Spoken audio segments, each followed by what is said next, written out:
Rob and Slim Show. Rob and Slim Show. I'm Bob. Bob, how you doing? Bob, mine, Bob. How you doing, brother? I'm doing good. How are you guys tonight? Good, good. All right, man.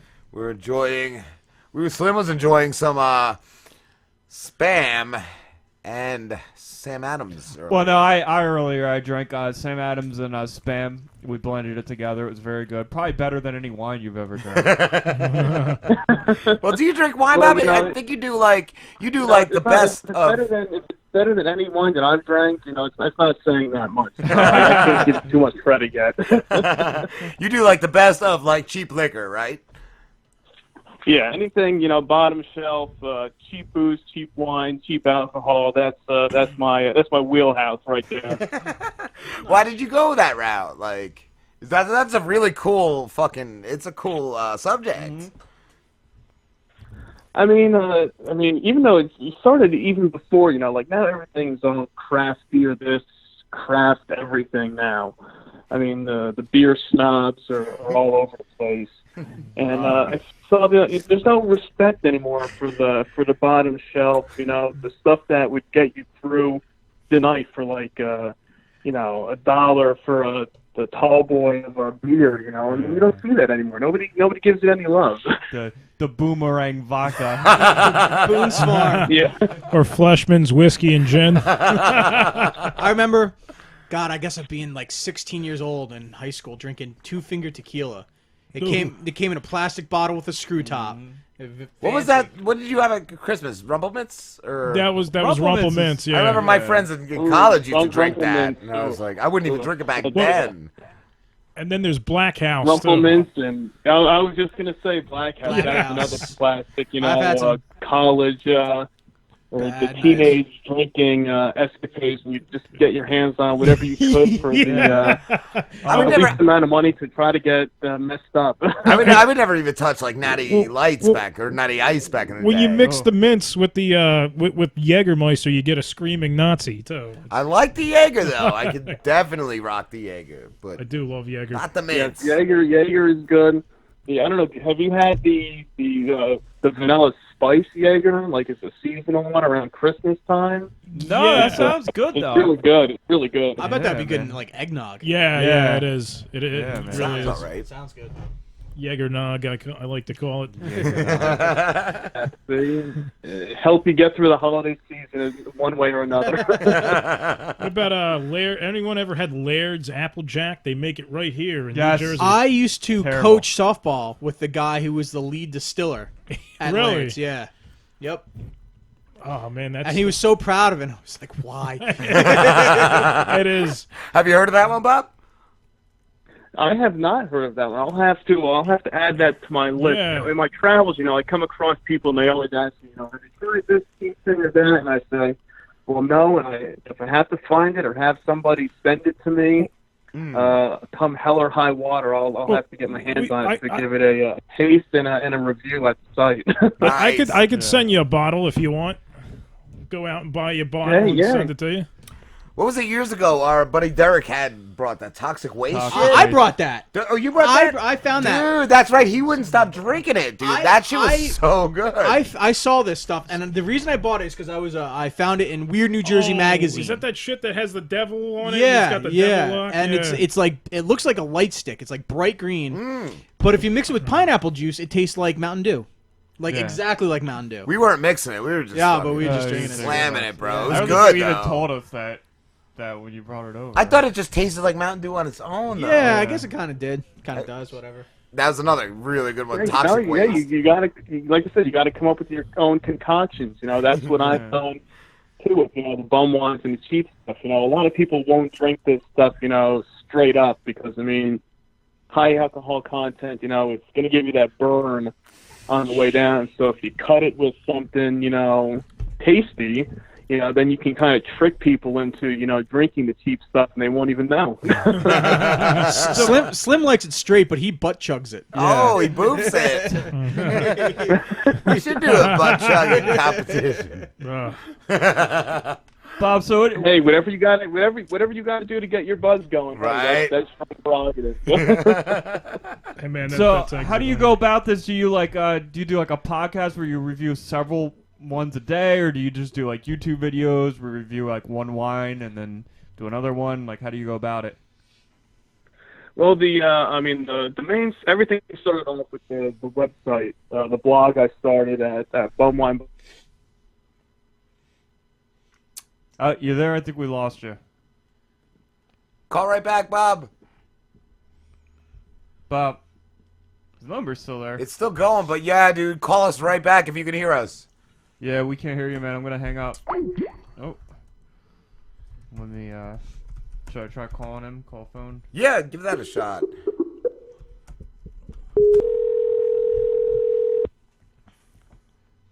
This is good.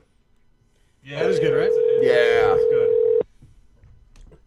You can taste the coffee in it, too. It's great. This is Bob. Not here at the moment. Leave me a message. He's and I'll probably get trying to back call you. us. Yeah. Alright, we'll give it a little bit. Damn.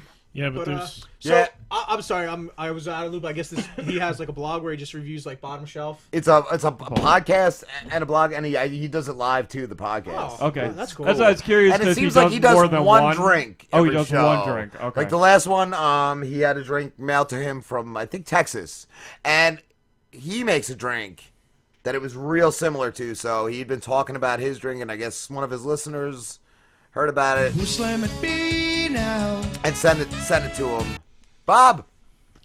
Bob, can you hear us? Was it that bad that I got called? You know, they said, you're done.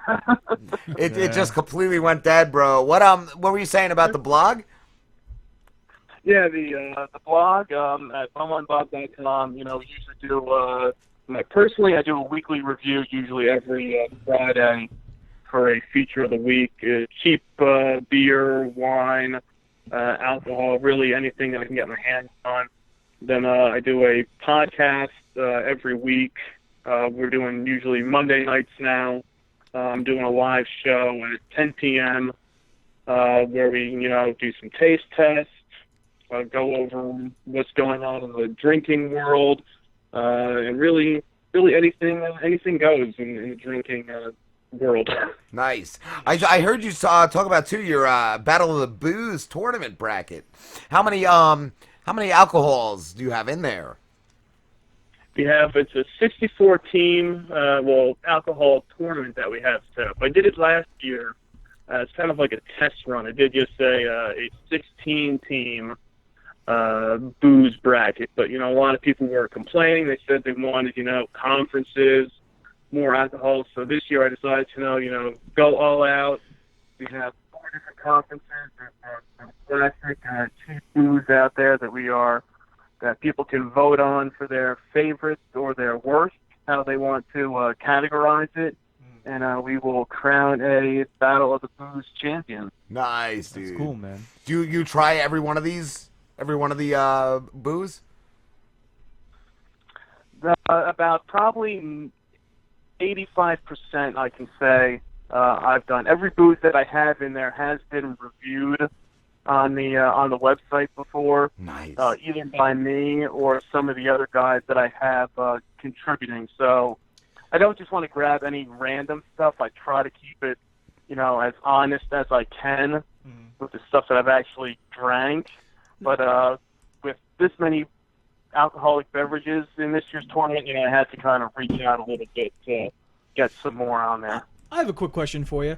How do you determine, do you have a dollar amount that you, used to determine, all right, I'm not going to review anything over $30 or $20 or something like that? Not really. I mean, a lot of it, it does go by price at times and also by alcohol content. A lot of these cheap wines, have 17% alcohol at $6. So you're just looking for bang for your buck then? Pretty much. It's really, there's no real science that goes into this stuff. If I see something and it looks interesting, or I've heard stories about it being either very bad or very good for its price point, then I'll go for it there. But a lot of the stuff is like you said, the old classics, the Keystone Ice, Keystone Light, any of the MD 2020s. We've done a bunch of very much of Four Locos. I was gonna ask if you like those. Those are 'Cause our Slam's intern, favorite. our intern got a little nutty one night on those.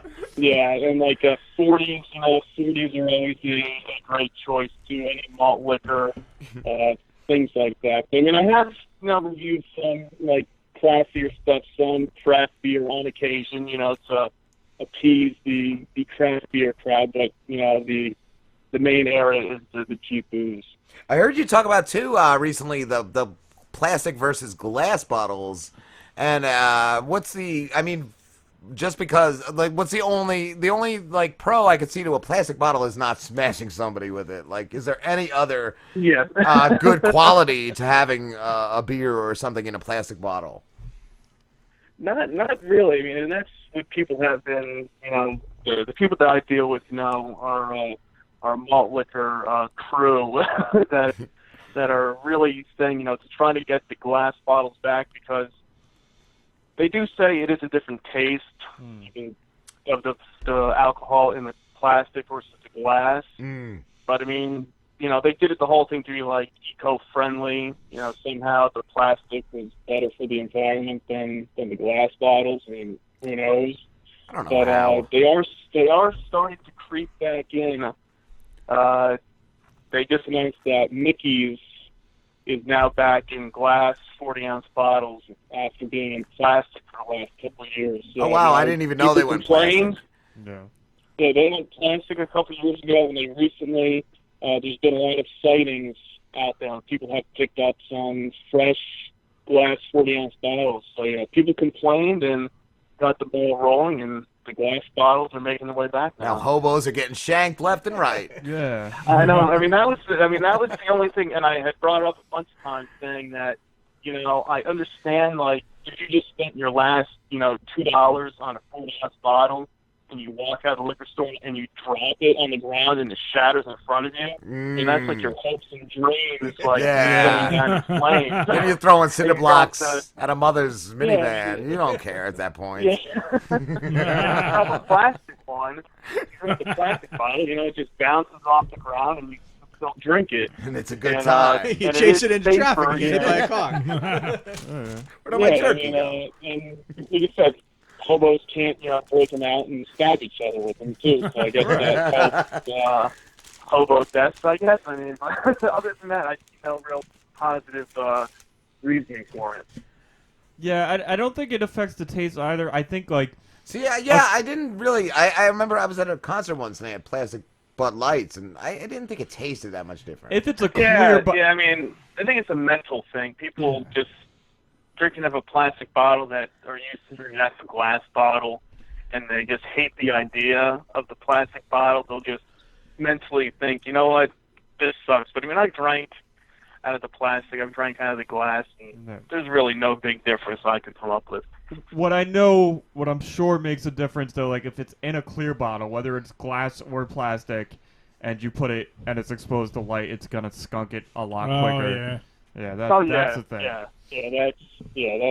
That's true in that regard. You just have to, keep it in a cool, cool, dark place, and you'll be okay. Keep it in the crawl space. Yeah, keep your clear plastic bottles in a crawl space. My crawl space full of steel Rape reserve. kits. Steel Reserve Oh. and Rape Kit. Steel Reserve and Rape Kits. That could be Slambo's new side project. Sell them. His new podcast. It's actually called gotta have Steel Reserve and Rape Kits. You gotta have all those steel reserves stored up for a rainy day. You never know when you're gonna need it. Nice, dude. Nice. What would you have merchandise out there, Bob? Yes. We just released recently. We have some Bumming with Bobcat T-shirts that are available out there. A nice play off the classic NWO logo for all the wrestling fans out there. Nice. And we are also working on, by the end of March, I should have the brown bag koozies should be available for purchase as well. If you guys have seen those out there to cool your 40-ounce bottles. And we also have a can size brown bag koozies in cans and regular size bottles as well. Nice. So we are moving up in the world and trying to expand as much as we can to get the word out there. Nice, dude. How did you get the name Bobcat? It was really just from a friend of mine, actually. Somehow, random, he's like, why don't we ever call you Bobcat? And it was just one of those things that he started calling me that, and then it kind of just evolved. And then when I created, the website and everything, and the whole Bumwine Bob persona kind of evolved. And then the Bobcat's kind of like my alter ego, you could say. Nice, dude. Nice. Well, that's how Slim got his name. It's true. Yeah, I mean, hey, that's all it takes, something Just one thing stupid, that sticks. that gets brought up. Yeah, yup. That's it, yep. You said that some dude tried naming like fucking ton of people, and the only one that stuck was yours. Yeah, he was just naming people based on their body type. Like, we have one friend who's really tall. He's like, "You're a tower." And then another guy that was like small. He's like, "You're tiny." And then like, "You're slim." And I was the only one that really stuck. So. Yeah, people try to force those nicknames sometimes. Yeah. It's just like, dude, just stop doing it. If it's meant to be, it will stick. Don't try to make it work. Yeah. It's like Lamborghini. Did you say too you do something? Yeah. Did you say you do something in AC? Or did I read it on one of your sites? We did. Last year we did a WrestleMania gathering in Atlantic City at Harrah's. Oh, okay. To get some of the followers got together. One of our contributors to the site, Captain Crude, rented out a suite at Harrah's to get together with a bunch of our followers and stuff to hang out, drink some cheap booze, and watch WrestleMania last year. And we do plan on doing something again in the future. I don't know where you guys located. We're like 40 minutes from AC, maybe a little less than that. We're in South Jersey and Tuckerton, kind of like the Barnegat, Manahawkin area. Oh, okay, yeah, because we're up. Well, I'm up in North Jersey. Okay. And that's where the other guys are too, and we venture down there from time to time. So next time we do something, I'll make sure to let you guys know, and maybe we can meet up and enjoy some cheap booze together down there. Yeah, Absolutely. that'd be cool, man. Some toilet bowl. What's that? Some wine? What do they make in the toilet bowl? We got the That's- MD 2020. They got the cotton candy. Yeah, we get some. Yeah, we get some bling bling. MD 2020. If it's got a Nice. gold chain on the bottle, it's got to be good. I can mix up some of my Thunderbird concoction, the Thunderbird wine and Mountain Dew, which is always a crowd pleaser. We'll do slam time with it. Yes, that's what I was going to Yeah. ask, Bob, if you want to come in and do a power hour and compete against Oh, Lamborghini. that'd be amazing. Yeah. I mean, I'm always up for a challenge. I mean, I can't guarantee that I'll survive to get the power hour. But, All right, so you'll I'll be here in a do couple it. weeks. He survives every time, so I Yeah. think we'll all be all right. And my liver is just more degraded. We got to do it right before he starts work again, so it's Yeah. gotta be soon. We got to start it next week, Bob. Get down here. Yeah, be here next week, Bob. Yeah, we'll make something work out. We'll try to get the turnout we had last year wasn't as much as we had wanted, because it was on a Sunday night and everything. So I mean, people complained, having to work and blah blah blah, excuses. And it was in April last year. I mean, maybe we can do something around the summertime when it's nicer out to a weekend thing. And Lamborghini should and pull make in it happen. some guests. We'll give him. We'll send him down there and Around in the town we're in, he's gonna be like, "Hey, cheap beer, guys," and we'll get free beer, Yeah. free puppies. He goes out with a free puppy sign. Free air conditions, all that. He's done it all. Hey, whatever works, whatever gets the people in the door. That's all that matters. That's how we got Christian. I like puppies. Bob, we have to wrap this up, dude. But where can everybody find you?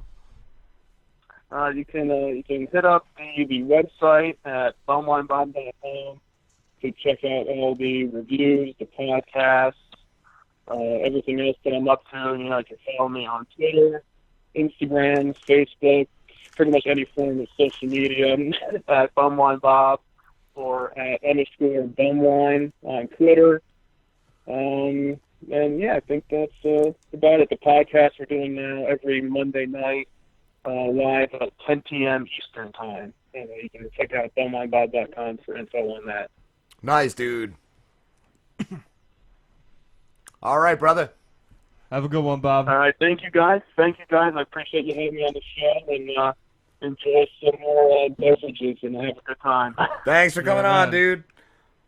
All right, thanks, guys. Take care. Have a too, good one, brother. man. Have a good one. All right.